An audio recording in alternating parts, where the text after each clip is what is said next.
अभ्यास, प्रमाद स्थिति नहीं, भोगों में मनोरंजन नहीं, अभ्यास, अभ्यास विजय दिलाएगा। यही अभ्यास भगवत स्वरूप है। जिस लक्ष्य पे हम लगे उसको हम पार करें, उस पर पहुंचे, क्या नहीं प्राप्त, क्या नहीं हो सकता। 6 घंटे पद्मासनों पर बैठे, हिल बिना हिले डुले, भीषण कष्ट हुआ पर उसे सही शांत, तो सुषुम्ना नाड़ी खुली, वीर ऊर्ध्वता में प्राणायाम के द्वारा प्राणों का संयम, शरीर को व्यायाम के द्वारा स्वस्थ, आसनों के द्वारा वश में कर लेना, आहार के द्वारा पवित्र बुद्धि करना, इंद्रिय भोगों का दृश्य श्रवण संभोग इनसे दूर रहना, इंद्रिया पवित्र, तब जाके वीर ऊर्ध्वगामी होता, उसे कहते हैं अखंड ब्रह्मचारी। अगर आप 5 वर्ष ब्रह्मचर्य रहे केवल इसलिए कि जो हमारी संतान हो वो बहुत देशभक्त, हरिभक्त, बलवान, विद्वान, ज्ञानवान हो, और आप नियम से दोनों भजन करो, और 5 वर्ष बाद गर्भाधान करके संतान उत्पत्ति के शास्त्र सिद्धांत अगर वो महापुरुष न पैदा हो तो बताना। जितनी बार आपका ब्रह्मचर्य क्षय होता जाएगा, ये बात लिख लो, उतने विचार आपके क्षीण होते चले जाएंगे। शारीरिक शक्ति और विचार शक्ति दोनों आपकी कमजोर होती चली जाएगी। आप खुद अनुभव करना, ब्रह्मचर्य आ जाता है, शरीर भले रोग से ग्रसित हो तो विचार शक्ति इतनी बलवान होती है कि शरीर शक्ति के हीन होने पर भी वो प्रसन्न होता है।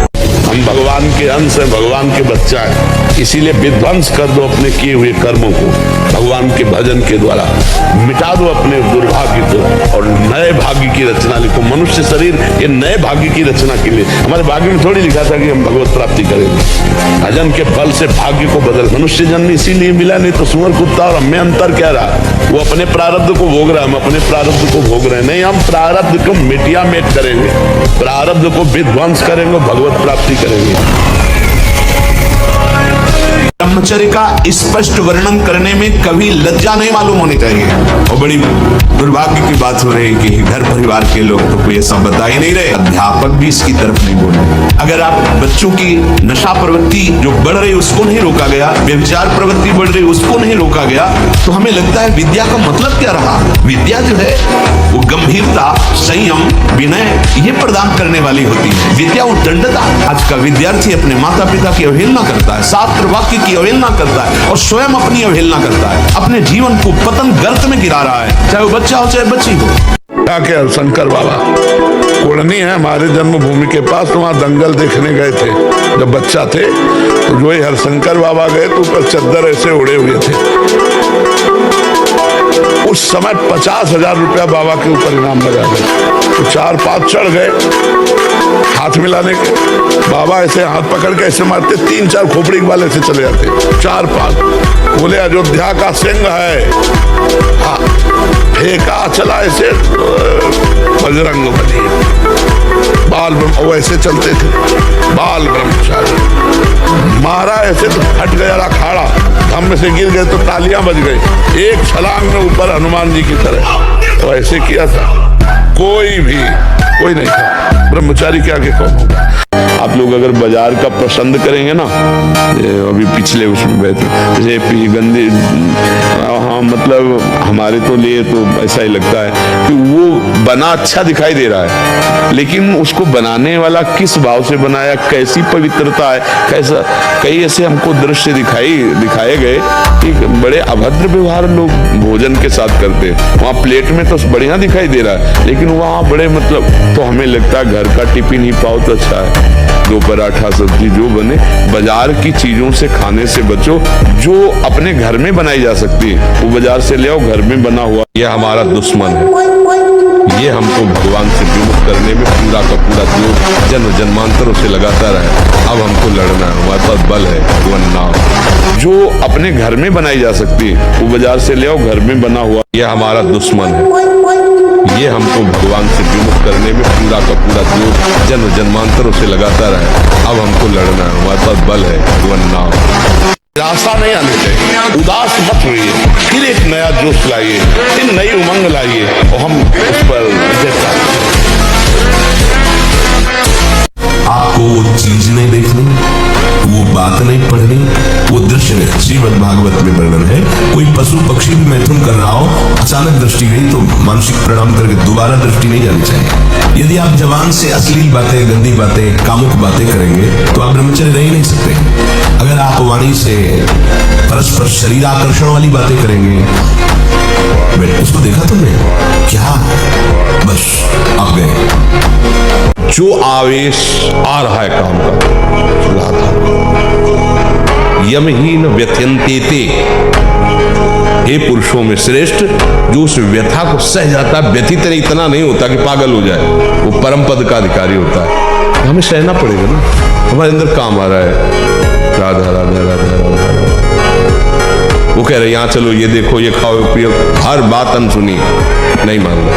अब वो हमारा क्या बिगाड़ लेगा, बोलो क्या बिगाड़ लेगा। बार बार भूख लगना, पर वो भूख पचाने वाली नहीं हो रहा है और आपको बार बार भूख ले रही, ये झूठ में फंसाया जा रहा है। ये झूठी भूख है, ये तुम्हारा रोगों का घर बनेगी।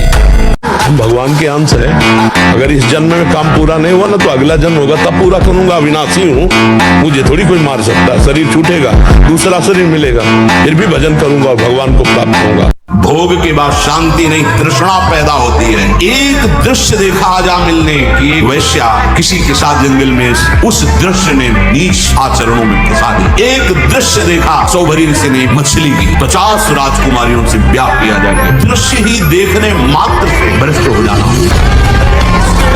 जिद्दी स्वभाव चाहिए, घुटने नहीं, हार नहीं। पर भगवान का दास हूं, अविनाशी का बच्चा हूं, तो गिरा नहीं। कितने बार गिराओगे, कितनी बार गिराओगे, उतनी बार बलवान हो, उतनी बार वो सूख देखेंगे अंदर, एक आंखें गिराओ, निकल जाएंगे। आहार ठीक हो, भजन साधन से चिंतन आप अपना ठीक कीजिए और संकल्प दृढ़ निश्चय के द्वारा उन अशुभ क्रियाओं को दूर कीजिए। जो अशुभ क्रियाएं आप करते रहे तो आप सुधर जाएंगे, नहीं तो देखो कुछ दिनों बाद ऐसा होने लगेगा, आप देखना आपकी विचार शक्ति लुप्त हो जाएगी। आपके अंदर बिना किसी कारण के शंका बनी रहेगी, भय बना रहेगा, घबराहट बनी रहेगी, हर व्यक्ति से बात करने में चिड़चिड़ापन आए, मतलब कितनी तरह की परेशानियां आ जाएंगी। आज से तुम देखना, तुम्हारे हृदय में प्रसन्नता का एक रेखा खींचेगी और बढ़ती जाएगी, क्योंकि श्री जी ने भेजा है तुम्हें। अब तुम अपने जीवन को नष्ट करने की जो धारा है, इससे आप उबर जाओगे। बाजी बनने में ऐसा नियम ले ले कि हम गलत नहीं करेंगे, चाहे हमारे को अपना प्राण त्यागना पड़े, तो आ जाए इस लाइन में। मर जाऊंगा पर गलत नहीं करूंगा। ब्रह्मचर्य ये सनातन धर्म का सत्य, दया, तपस्या, शौच, तितिक्षा, उचित अनुचित का विचार, मन का संयम, इंद्रियों का संयम, और 9वां अहिंसा और 10वां ब्रह्मचर्य। ये साधना के लिए, भगवत प्राप्ति के लिए कह रहे हैं, कोई कुश्ती लड़ने के लिए नहीं कह रहे। ये जरूरी है। पथ्यास्यायी, पथ्य का भोजन, मित भोजन करने वाला और व्यायामी, और स्त्रीषु जितात्मा, स्त्री शरीर है पुरुष की तरफ नहीं, पुरुष शरीर तो स्त्री की तरफ नहीं। जितात्मा, आकर्षित ना होना।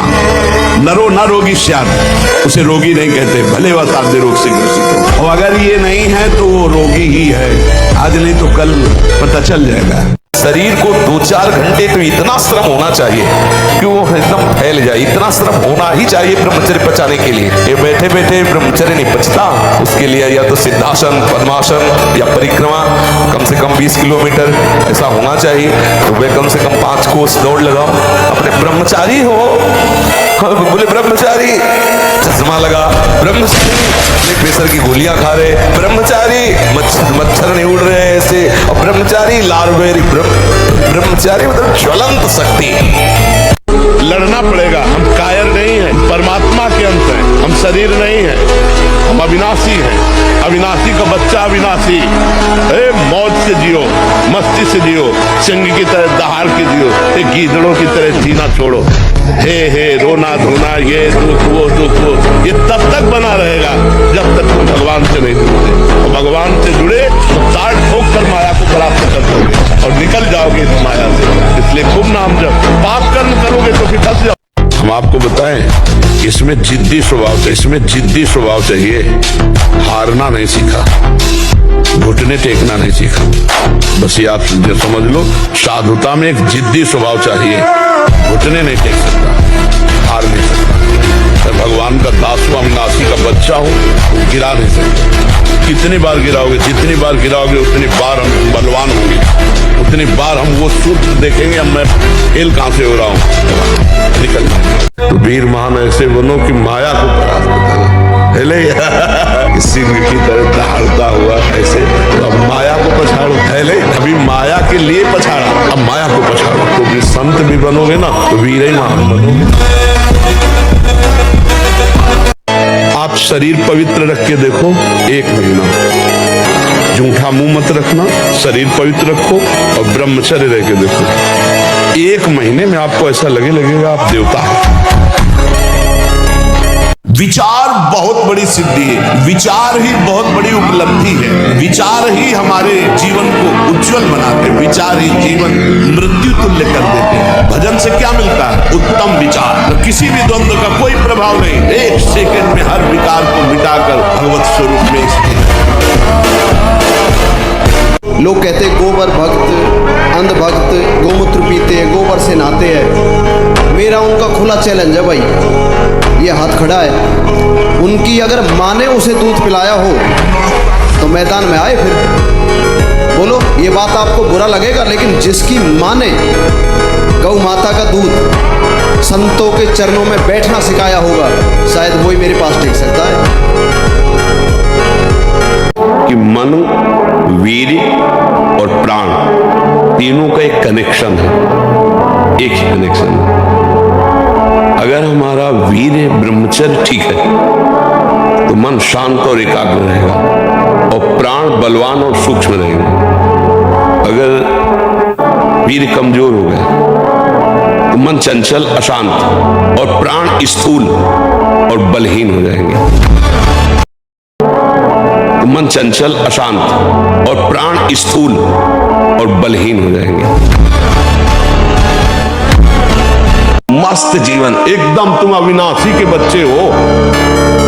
शेर का बच्चा भेड़ों के बीच में फंसकर मेव मेव बोल रहा है, बस अगर दहाड़ना सीख जाए तो कोई उसे प्राप्त नहीं कर सकता। ऐसे भगवद अंश तू प्रपंच में फंसकर अपने को इतना दीन क्यों देख रहा है? तू ऐसा है, भगवान के दिव्यास्त्र में भी ताकत नहीं तेरे को मार सके। तू अविनाशी का अविनाशी बच्चा है, विनाशी भोगों को, विनाशी शरीर को मैं मान के इतना भयभीत, इतना दुख, ठीक नहीं। क्या मुर्दे जैसा जीवन, जो इंद्री जैसा चाहे वैसा डाउन कर दे, जैसा चाहे वो हमें शोक दे दे, दुख दे। थोड़ा सा साहसी बनो, तुम भगवान के अंश हो, तुम कुछ भी कर सकते हो, कुछ भी। यदि छन्तु ब्रह्मचर्यम चरंती, जिनकी इच्छा एकमात्र भगवत प्राप्ति की है, उनको क्या करना होगा? ब्रह्मचर्य का पालन करना। प्रत्येक इंद्रियों का निर्विषय हो जाना वास्तविक ब्रह्मचर्य है। इसीलिए कहते हैं कि बच्चों को समझाइए कि जब तक पाणी ग्रहण ना हो तब तक ब्रह्मचर्य पर ध्यान दें, उनकी योग्यता रहेगी संतानोत्पत्ति की। गृहस्थ में वो संयम से बर्ताव करते हुए अच्छे गृहस्थ बनेंगे। इतनी मोटी ग्रंथ होगी, हम उसे कंठस्थ कर लेंगे, पूछो कहां से पूछो। पर यह तभी होगा जब ब्रह्मचर्य ठीक होगा, खान पान ठीक होगा, नहीं तो स्मृति का नाश हो जाता है। ब्रह्मचर्य, आज जो नए बच्चे हैं ना, ब्रह्मचर्य का नाश मतलब स्मृति का नाश, दिमाग प्रमाद, गंदी बातें देखना, यही सब अच्छा लगेगा। यानी हम कह रहे ब्रह्मचर्य में इतनी ताकत है कि कोई भी बात आप सुनाओ, 10 दिन बाद आप पूछ लो आकर के, वही वैसे उस मिलेगी। इसलिए हम बार बार आपको सचेत करते हैं कि यही वो समय है आपको महान बना सकता है। कोई नशा मत करो, यदि आप संयम से रहे, जब तक ज्ञान हो तब तक ब्रह्मचर्य से रहो।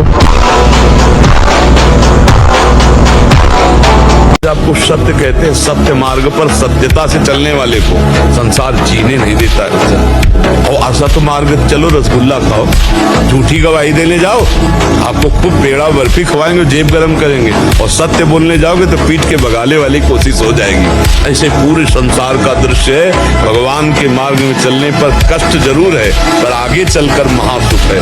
वर्तमान में तो कष्ट, इसलिए कष्ट से डरना नहीं। हर कष्ट को तुम रौंद सकते हो, हर कष्ट को सह सकते हो। अगर अभी तुम निश्चय कर लो मैं मरा, अब तुमको कोई नहीं मार सकता। सब भयभीत हो जाएंगे तुमसे। केवल एक निश्चय कर लो,